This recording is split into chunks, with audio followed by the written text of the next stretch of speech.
back to Pastor Plek's podcast. I'm so glad all of you are joining us as we're recording live here from Austin, Texas, and excited to have all of you join us on YouTube and all the other platforms.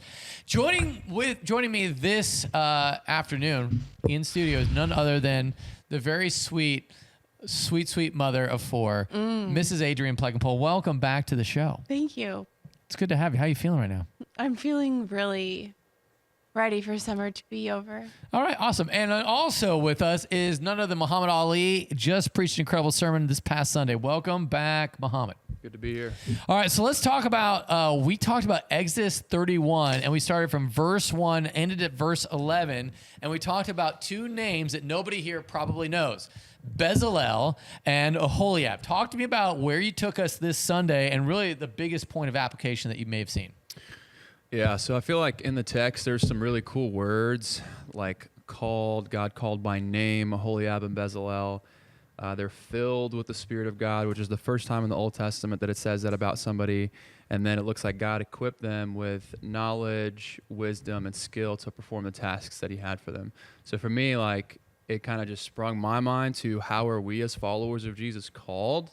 So that led me kind of to Ephesians 2. We've been called by God into our salvation, and what's the process of that salvation? And it kind of gives it out from verses 1 to 3 onwards, and then what we've been called to. So that kind of went from general calling, which is salvation, to specific calling, which is how we are to administer our spiritual gifts. So that's kind of where my mind went when I saw that text.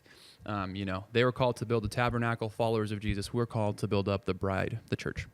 Okay, I love that. Yeah. Let's talk about Bezalel and just like his, like, how do you, what I love about this, how do you think, obviously God calls them, but I found out just doing a little research that Bezalel was the Husband. Oh, no, it was the great grandson of Miriam. Had you heard that?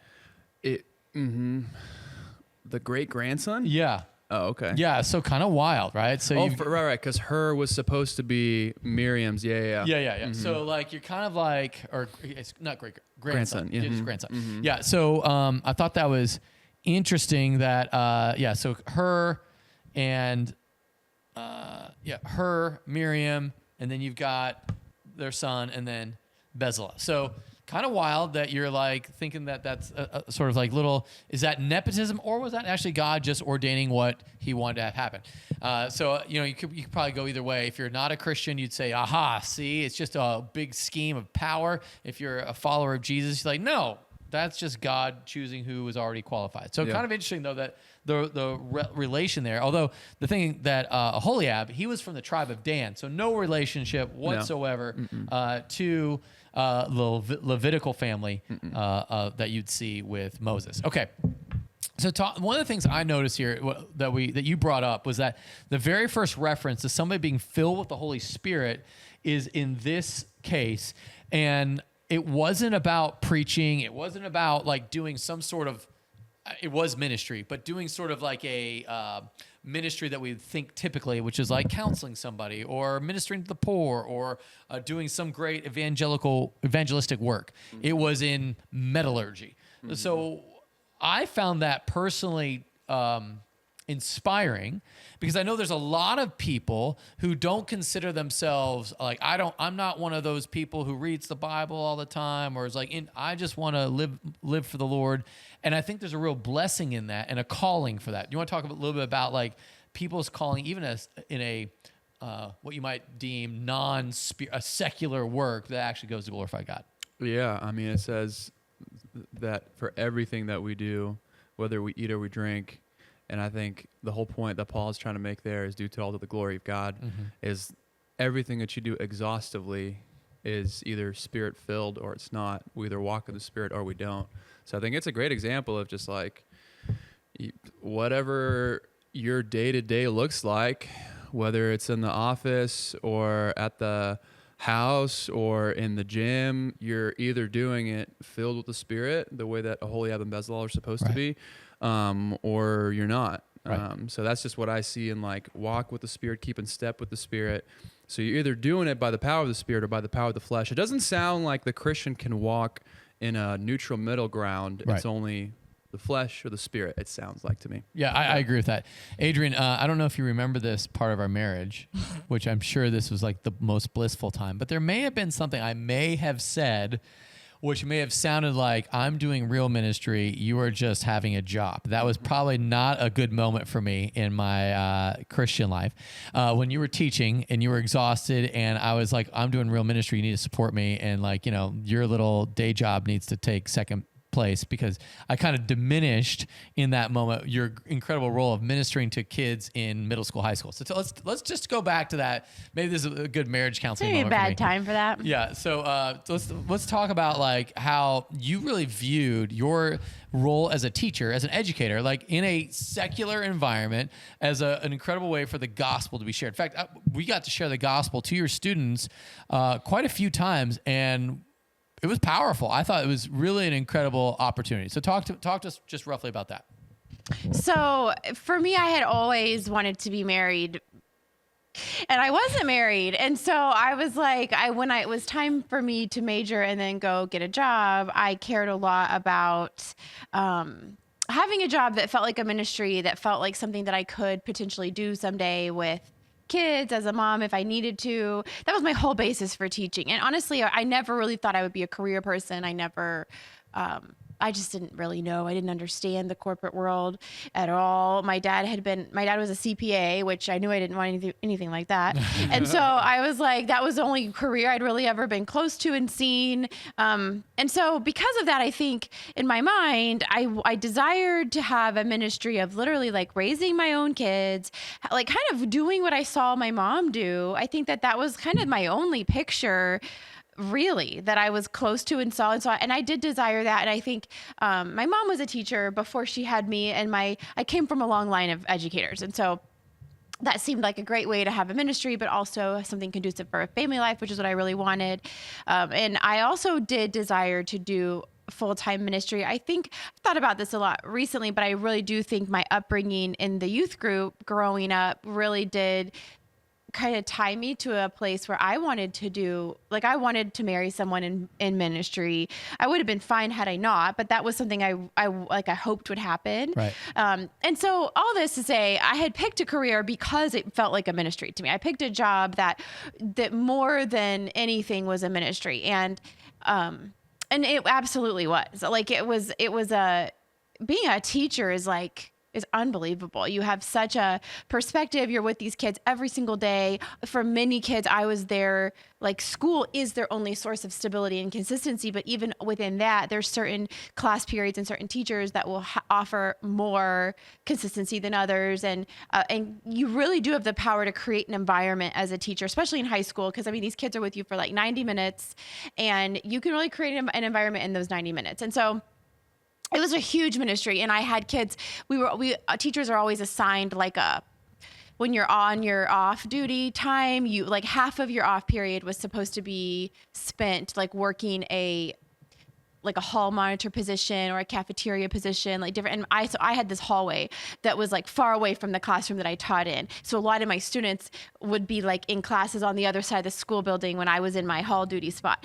And they would just come find me and like talk to me. I guess they had gotten permission to go to the bathroom or something. And they would come and they would sit and they would talk and they would share things with me. And sometimes kids would come early. I never stayed after school. That was never something I did. So I never talked with kids after school, but it was like, there was just so much relationship, so much ministry. And then you show up at their sporting events or their plays. And it's like you engage on a level that like, I feel like I had more influence on lives there than I actually ever have felt in ministry, because I was at this place where I was in their actual day-to-day life. Right. And I was seeing everything and getting to speak into their strengths, their weaknesses, their being a place for them to come when they had just had I had a couple boys that came to my classroom at 7:30 a.m. straight out of juvenile jail that morning. And it's like the opportunity that you have to connect and to like inspire them and kind of call them to a higher standard. That's like, you just don't get opportunities like that, I don't think, without being in a career where they're coming to you anyway. Right. So, and I know teaching is really specific and special. It's such a it's like a niche thing that only a few people can really engage in.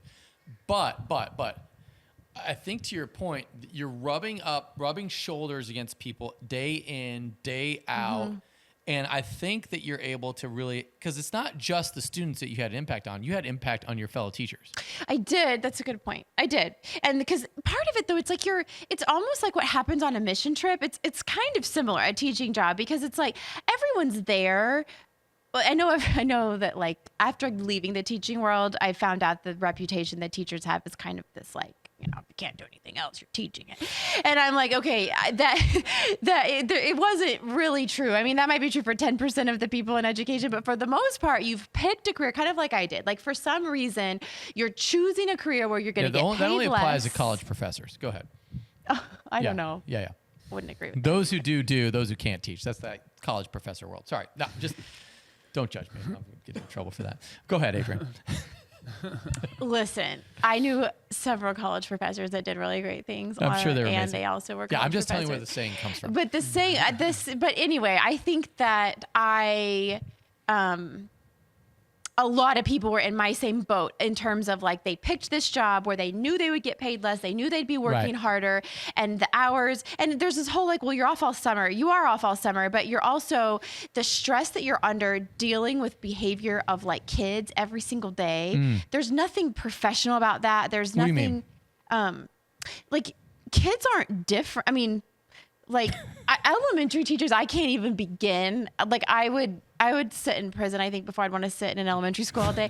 But the high school realm, it's like, they're still kids, right? They're so disrespectful. I mean, I was cussed at daily by these kids, and like the way that they treat the administrators, the other teachers, the other kid, like you're receiving such negativity, horrific treatment. And then the behavior that I would walk around like while I would be teaching, and I would just pull out headphones, little earbuds.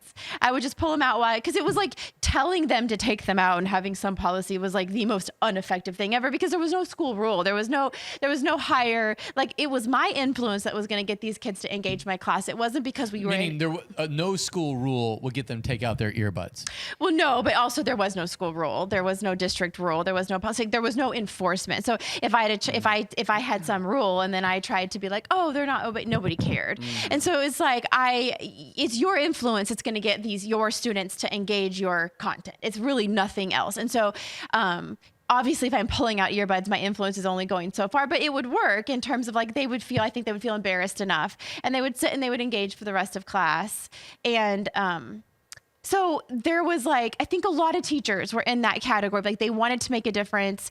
They were taking a job that was so challenging, emotionally, mentally, physically. I mean, I never sat down. Like my last year of teaching, I kind of learned how to like sit on the stool and like maintain control. But like my first 3 years, if I wasn't walking aisles, I didn't have control of my classroom. And so like you don't sit down for 8 hours, and your lunch break is like 15 minutes. I mean, it's an insane job from a work life. It's not a great morale in terms of like what you're engaging, but you're there because you're after a purpose. You're after these kids. You're after, no teacher's really there because they love their content that much.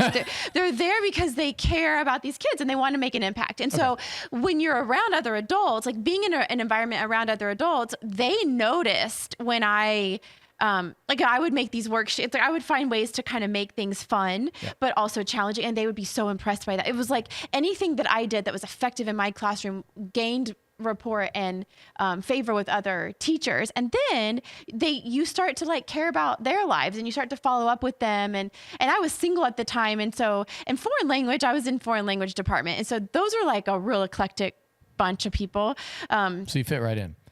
I did actually. But I mean, you had like a couple homosexuals, you had a couple like real artsy, kind of odd people. And then you had like another person that was kind of similar to me, and we're all working together, and we're all kind of in this. And so so Friday night would come around, and my two gay teacher friends would be like inviting me to go hang out with them and their partners at we all lived in downtown Dallas, and we commuted 30 minutes. Right. And so they'd invite me to come, and I sometimes would. And when I would sit there and we would like drink together on a Friday night, they would share about like their life, and I got to know them, and then we could follow that up in school days. It was a really cool, like we were kind of in the trenches together for a common goal that wasn't Christian, but yet motivated from some of the same issues, some of the same hurts. But how did you get Christ into that environment? How are you? Because I know you were able to share the gospel because I was part of that. Yep. So like, but in those conversations, and because I think this is the struggle that people have, they're in a secular world. They may not be doing metallurgy, but they're called by God to do a gifting thing, teaching, for example. They're surrounded by people far from God, in dark evil, and yet you're called to be a light. How is that? You're able to bring joy, hope, Christ into the middle of that over drinks on a Friday night? So with students, it was always like first day of school, I did an about me PowerPoint, and I always outed my faith. Like I had to be very upfront with that because the students had to initiate. So raising the flag early that you're a Christian's a big deal. It was essential because the students had to initiate with me. I couldn't initiate a spiritual conversation with my students, but I could talk all day long about my faith if they initiated the conversation. And so I made a huge deal to make that super public. And then if kids asked me what I did over the weekend, like I was just very intentional about mentioning the Christian spiritual things I was doing. And it worked. Like kids would come, and even if they didn't have faith, or even if they didn't care about my Christianity, it was like they knew that I therefore cared, and that they were drawn to wanting. And they wanted to be like, hey, I saw a Christian show or a Christian. No. They would just come tell me like about the abuse they were getting from their mom. Gosh. Okay, it was kind of like they were. It was on this on ramp of like, here's someone I can trust. It was like they just knew. Being a Christian gave you morality, or not morality. I don't know what it's safety maybe. Safety points. Okay. It was like, and then with and then some kids would share that they went to church, like they were proud that they did something similar to me. But most of the kids I felt like I had the greatest impact on, it was almost like me being confident in that area. It was like they knew, oh, this is like a lighthouse. Talk to me about the confidence factor, because I think that is where people lack. Because if you have the Spirit of God, Oholiab and Bezalel, I don't think we're like ashamed of the fact they were filled with the Spirit, but they were in the confidence the Lord literally called them to build golden, awesome things for God. Here you are, called by God to teach. Talk to me about the confidence. So I think it has to be genuine. Like, so, I like to think I had a tiny bit of a cool factor, but I sometimes look back at pictures. I'm like, I don't really know if that was just in my head. But I mean, I was 22 and I was single, and I was a pretty fun person. And so people, like, that was a draw. They couldn't believe I was 22. I mean, I had a couple students that were 20 because... Yeah. And so in like, they recycled. They'd been in jail. Well, a couple had been in jail. One had just failed so many times. They were on their third round of senior year. Dang, they allow that? Oh yeah, they do. Dang, is there a limit? Most people drop out at 18 if they're in that category. But you had that 20-year-old said like, I can make more money than you. Yeah. He dropped the day before he dropped out. He came and said bye to me, and he said, he would just ask me if I knew how much he could make selling drugs. And I said, I don't know. And he said, well, it's more than you make. And I was like, I don't doubt that. But it was an interesting. Man, I thought Dallas was nice. This is rough, dude. We were in Garland. Okay. Yeah. Oh, okay. Garland is the armpit of the Metroplex, as I learned after I accepted this job. Nice. But anyway, so I think the confidence had to be part of everything else that the kids knew that I was. It wasn't like this dorky side of me. It was like the side of me that I owned. Most proud of. Yeah, I was proud of it, as like, not that I wanted to be in your face about it or obnoxious. I didn't want to be obnoxious with, I'm this Christian and I'm going to try to make it look cool. It was like, I have a hope and I have a purpose because of my faith. And I'm not ashamed of the hope and the purpose that I have. I also after my first year, when I kind of got my feet under me, I got involved with FCA because I wanted a place where I got to like take a more of a stand and Yep. have some more leadership. And that was huge. That opened many doors. And I think with the going back to the teachers, like how do you transition spiritual conversations when people are telling you about their life over drinks, they're opening up. And almost I found everyone I taught with in that school had spiritual hurt that they were real quick to share with me, I think, because they knew where I was at. And I didn't feel a need to like fix their spiritual hurt, but I did feel like, oh, I have an opportunity to speak truth into maybe what went wrong in the story that they've just shared. And so in the times where like one of the other Spanish teachers that I taught with, he was, his dad was a Spanish pastor and had completely neglected the family, like pretty horribly. I don't think he was ever around. And he was one of the guys, it was him and his partner that I would go out with the most. And he was so hurt by his dad and by the negligence of his dad. He was disgusted by Christianity because of that.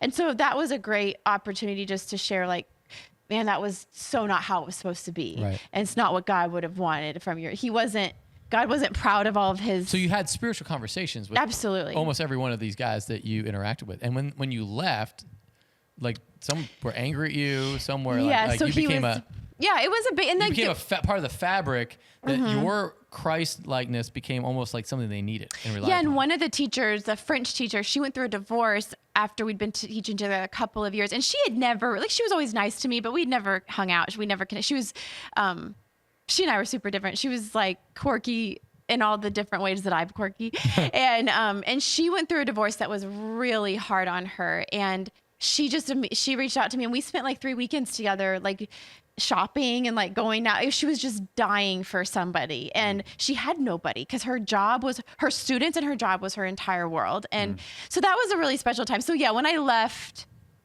that didn't go over well because we were, like I said, we were there on like mission, right? Yeah. And so when I left for a better school district with a different demographic of students. And I told the teachers, they asked me why, because I think everyone's like, what's the problem? Was this team that we've been on not good enough? Was your leadership you were not good enough? teacher of the year.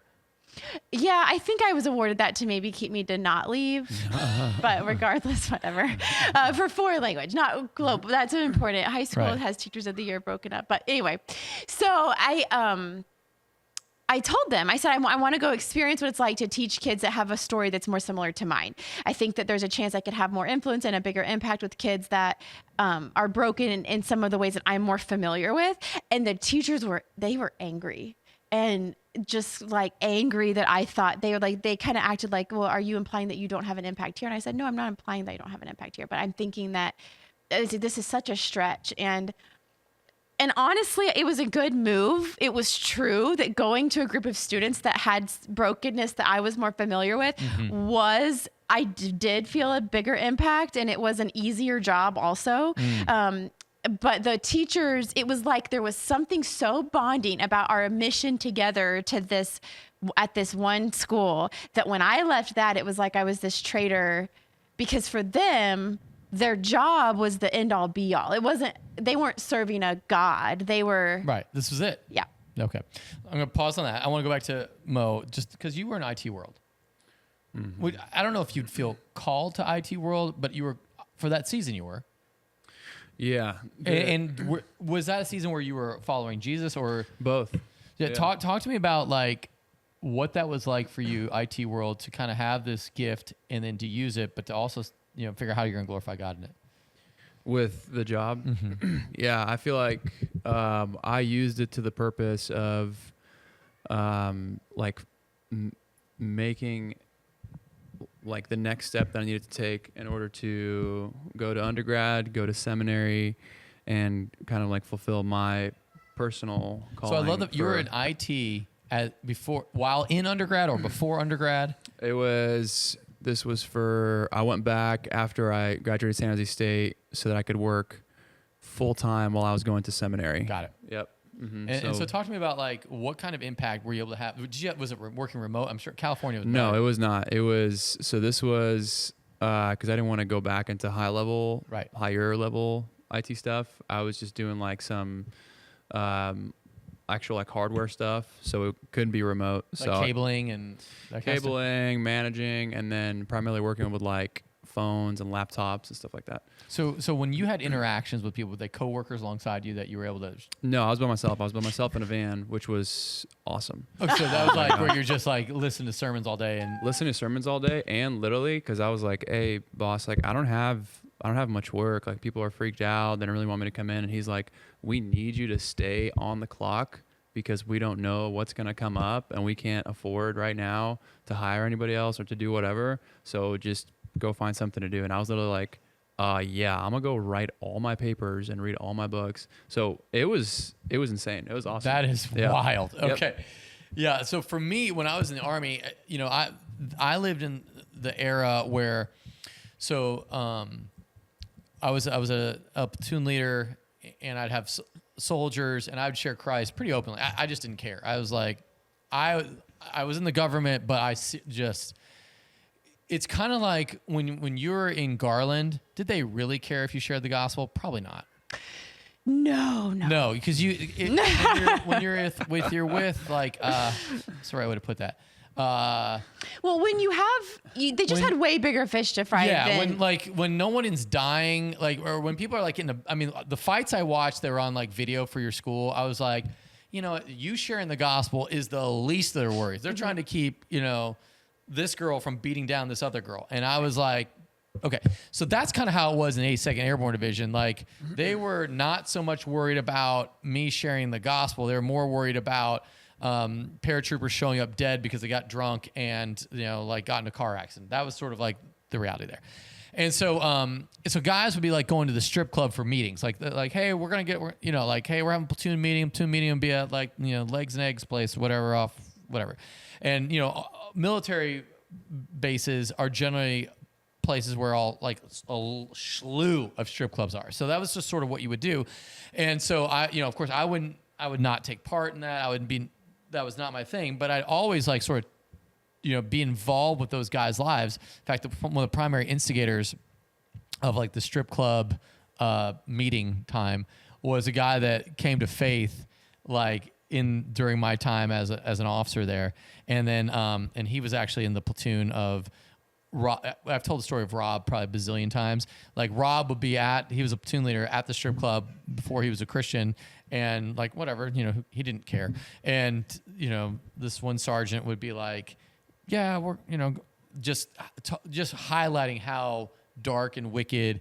And he, you know, he'd tell us a story like, yeah, me and my friend, we decided to go halvesies on a kid.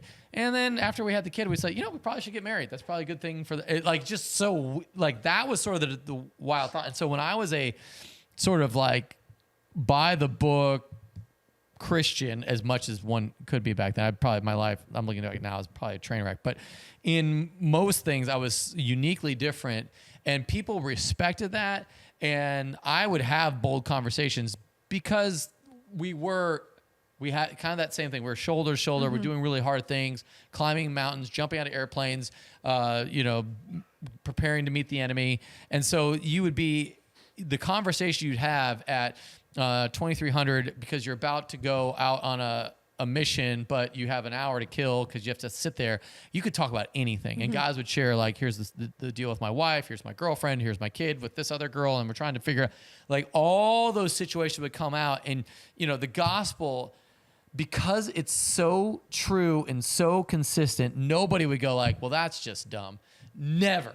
They might think that Jesus being raised from the dead was dumb, but they never thought like the way that my life was lived in like moderation and in like functionality was bad. They were always for that. And they'd say, what do you think I should do? I remember one of my favorite questions when I was at war, one of my guys that worked with me in the Tactical Operations Center, he goes, hey, sir, I'm going on leave. Who do you think I should see first, my internet girlfriend or my wife? That was a literal, like dead serious question. He wanted my advice on that. And I'm like, that is a great question. Do you want to be married when you come back? Well, yeah. Then let's not see the internet girlfriend. Like, I think that would probably be like, in fact, let's take her out of the equation. It was wild to me that was, I appreciated that they were that confident, because early on, I raised the flag. I'm a Christian. I'm going to lead this unit as a Christian. But they felt enough closeness with me that they could I could be a a confidant in some way, and yet, you know, still have the distance of leadership, which is always a challenge. But that to me was like the beauty of the relationships I had with those men in combat and beyond. To your point, the shoulder to shoulder mission, the ability to do life together, and then to say, I want your life to be better. And so when guys would have their Russian girlfriend move to Hawaii and want a divorce, and they get the divorce papers in Iraq, the person they were coming to is me, not because they didn't love their other friends, but the moral high ground, or the reality, like what should I do next, was like the big question. So to that end, I want to challenge everybody where they're at, because I do think there's a reality where you want to just do your job and get home, because your primary relationship is your family. But while you're there, if we're going to, you know, Colossians 3:23, whatever you do, do it as to the Lord. That's sort of the reality. And I think that's where Oholiab, Bezalel really invested their time, and they were doing ministry while working metal, because it was all for the glory of God. So whether you're in IT, teaching, military, wherever you are, could be Google, Samsung, or whatever, I want you to kind of get your head around the fact that God is calling you to be salt and light to those in your vicinity. And if you're not doing that, you're sort of missing out on opportunity, which is why I love Colossians 4. Pray that I might have the answer to know how to answer everyone. I thought that's just awesome. Like, be reasonable, that you may know how to answer everybody. So I think that's the beauty of that. Well, yeah. And I think there's sometimes this fear of like, if you were going to offend somebody, or if it's going to be uncomfortable. And I think that's where, if it's an authentic life that you're living alongside these people, it's never offensive. Yep. Like with my co-working, like my faith was nobody accepted Christ. None of these teachers ever did. And I had one of my overseeing teachers. Yes. She was my best. She was the best. Was she the Mormon lady? No, she was just atheist. Oh yeah. But she had boys that were like the ages of Austin and Jet now. And she, anyway, and so she and I were really close, and she made our off periods the same. So we would kind of talk every day together, and she really did mentor me. That was her job. I mean, she was like a mentor teacher, but we were super close. And at the end of my time, when I was leaving the school, I went and I wanted to thank her, and she was the only one that I could never engage in a spiritual conversation. And because we weren't hanging out, right? So she wasn't sharing life struggles with me. Like, it's just so easy when someone's sharing a struggle, or someone coming to you with a problem or discouragement, it's easy to share genuinely how your faith is something that you would lean on in a situation like this. But with this lady, I never had an opportunity like that. And so it was time for us to leave. And I said, you know, you've kind of like made me the teacher that I am. And like the things I got mono my second year, and she was so helpful to me for like just day-to-day survival of that spring was kind of hard. Right. And she was incredible. And at the end of that semester, I was like, you know, I feel like the most unloving thing I could do is leave here without ever sharing with you the hope that I have and where it comes from. And I say, and you were like 20. I was 22. 22. And I was 23 I was 23 by that point. Okay. And how old was she? Like 35, 37? Oh no, she was probably almost 50. She was in her 40s, mid 40s. Okay. And I said, no, this is kind of weird, but can I just share with you? And she was like, yep. Go for it. And I shared the gospel with her, and I said, I'm not expecting you to make a decision for this. I was like, but it's just not okay for me to leave here and not share with you the thing that I think could transform your entire life. And that in my opinion is the only hope that a person can have. And after she finished, she goes, it's interesting. I've had a couple students do the same thing to me. Dang. And I was like, and that was so impactful, because that was it was awkward. And I was 23, and I had a lot of experience in ministry and in sharing the gospel. And like I said, I was in this job for that purpose. And to think that there was like, you know, the Lord was working 16, on her. 17-year-old students that were having that boldness. Man. That was incredible. And she was like the German 5 teacher. And like, I mean, she taught the like geniuses. Like, she and I had a very different demographic of student breakdown. And so she had a lot of these like intellectual kids, and for them to have been that intellectual and about their faith, like, it was really powerful. So, And I think, but even after that, like I gave her a hug and we moved on, and it's really not that weird to share something that's that authentic to you. Right. But if it's not authentic to you and it's this agenda, well, then it's totally weird. And it is off-putting and it is kind of offensive. And I'm like, if one of these guys that I worked with had told me it was like into crystals and was telling me, oh, like you really want to be married and you're looking for a dude, maybe you should get these crystals. I wouldn't have been offended by that.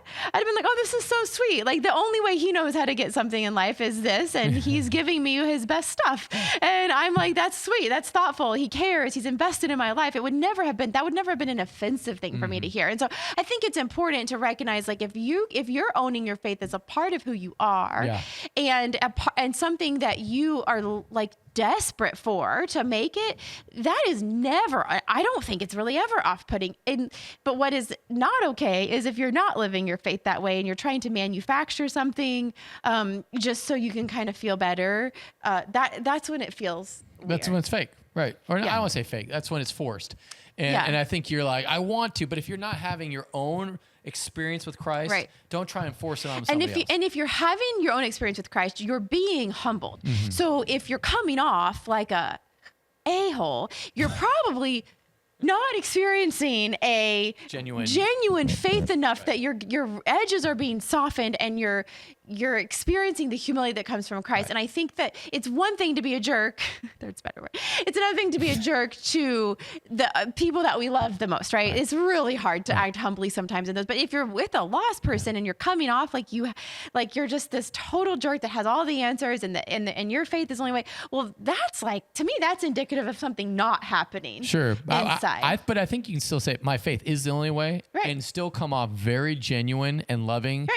Because that was what, and the fun thing for my style was very bantery and teasing with men. That's just probably you can get away with that. Probably not so much with women, but it was a very playful experience where they knew where I stood, and when it hit the fan, they knew where to come. Right. And so that to me is where I had the opportunity to share the gospel over and over and over and over again with those who were above, below, whatever hierarchy wise with me, because we developed genuine relationships and we talked about spiritual things, even if it was in sort of fun banter.